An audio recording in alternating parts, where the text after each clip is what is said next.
Hi hello ಎಲ್ರಿಗೂ ನಮಸ್ಕಾರ. ನಾನಿವತ್ತು ಮದ್ದೂರು ವಡೆ ಮಾಡ್ಕೊಳ್ಳೋದು ಹೇಗೆ ಅನ್ನೋದನ್ನು ತೋರಿಸ್ತಾ ಇದ್ದೀನಿ. ಇದನ್ನು ನಾವು ಮೈಸೂರಲ್ಲಿ ತುಂಬಾ ಫೇಮಸ್ ಆಗಿರ್ತಕ್ಕಂಥ ಇದು ಮದ್ದೂರು ವಡೆ. ಇದನ್ನು ಹೇಗೆ ಮಾಡೋದು, ಇದಕ್ಕೆ ಬೇಕಾದಂಥ ಪದಾರ್ಥಗಳು ಯಾವ್ಯಾವು ನೋಡೋಣ.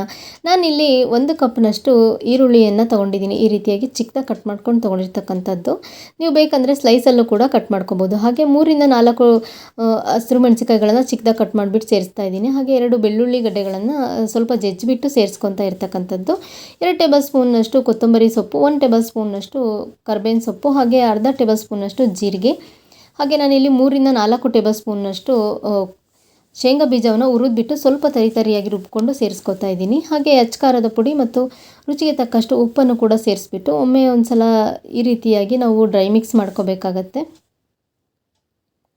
ಈಗ ನಾನಿಲ್ಲಿ ಚಿರೋಟಿ ರವೆ ಅಂತ ಅಂತಾರಲ್ವ, ಚಿರೋಟಿ ರವೆಗಿನ್ನ ಸ್ವಲ್ಪ ದಪ್ಪ ಇರಬೇಕು, ಉಪ್ಪಿಟ್ಟೆಲ್ಲ ಮಾಡ್ತೀವಲ್ವ ಆ ರವೆಯನ್ನು ಕೂಡ ಸೇರಿಸ್ಕೊತಾ ಇದ್ದೀನಿ.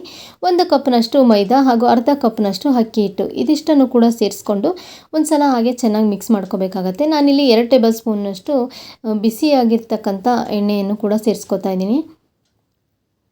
ಈ ರೀತಿಯಾಗಿ ನಾವು ಚೆನ್ನಾಗಿ ಒಂದು ಸಲ ಕೈಯಲ್ಲೇ ಮಿಕ್ಸ್ ಮಾಡ್ಕೋಬೇಕಾಗತ್ತೆ. ಈಗ ನಾನಿಲ್ಲಿ ಸ್ವಲ್ಪನೇ ನೀರನ್ನು ಸೇರಿಸ್ಕೊತಾ ಈ ರೀತಿಯಾಗಿ ಇದನ್ನು ನಾನು ಮಿಕ್ಸ್ ಮಾಡ್ಕೋತಾ ಇದ್ದೀನಿ. ಸೊ ನೀವಿಲ್ಲಿ ನೋಡ್ತಿರ್ಬೋದು ಯಾವ ರೀತಿಯಾಗಿ ಆಗಿದೆ ಅಂತ. ನನಗೆ ಇನ್ನೂ ಸ್ವಲ್ಪ ನೀರು ಬೇಕು ಅನ್ನಿಸ್ತು, ಹಾಗಾಗಿ ನಾನು ಮತ್ತೆ ನೀರನ್ನು ಸೇರಿಸ್ಕೊಂಡು ಈ ರೀತಿಯಾಗಿ ಕಲಿಸ್ಕೊಂಡು ತೊಗೊಂಡಿದ್ದೀನಿ. ಈಗ ನಾನಿಲ್ಲಿ ಉಂಡೆಗಳನ್ನಾಗಿ ಮಾಡ್ಕೋತಾ ಇದ್ದೀನಿ. ನಿಮ್ಮ ಸೈಜ್ ಯಾವುದು ಬೇಕೋ ಆ ರೀತಿಯಾಗಿ ಸೈಜಲ್ಲಿ ಮಾಡ್ಕೋಬೇಕಾಗತ್ತೆ. ನಾನಿಲ್ಲಿ ಒಂದು ಶೀಟಲ್ಲಿ ಮಾಡ್ಕೋತಾ ಇದ್ದೀನಿ. ನೀವು ಬೇಕಂದರೆ ಬಟರ್ ಪೇಪರ್ ಅಥವಾ ಹೋಳಿಗೆ ಮಾಡ್ತಕ್ಕಂಥ ಕವರಲ್ಲೂ ಕೂಡ ಮಾಡ್ಕೋಬೋದು.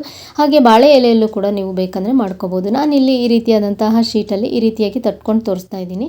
ಸೊ ನೀವಿಲ್ಲಿ ನೋಡ್ತಿರ್ಬೋದು ಯಾವ ರೀತಿಯಾಗಿ ಎಷ್ಟು ಈಸಿಯಾಗಿ ಕೂಡ ಬರುತ್ತೆ ಅಂತ. ಒಂದು ಮೀಡಿಯಮ್ ಸೈಜಲ್ಲಿ ನೀವು ಇದನ್ನು ತಟ್ಕೋಬೇಕಾಗತ್ತೆ. ತುಂಬ ದಪ್ಪನೂ ತಟ್ಕೋಬೋದು, ತುಂಬ ತೆಳುವಾಗಿ ಕೂಡ ತಟ್ಕೋಬಾರ್ದು. ಈ ರೀತಿಯಾಗಿ ತಟ್ಕೋಬೇಕಾಗತ್ತೆ.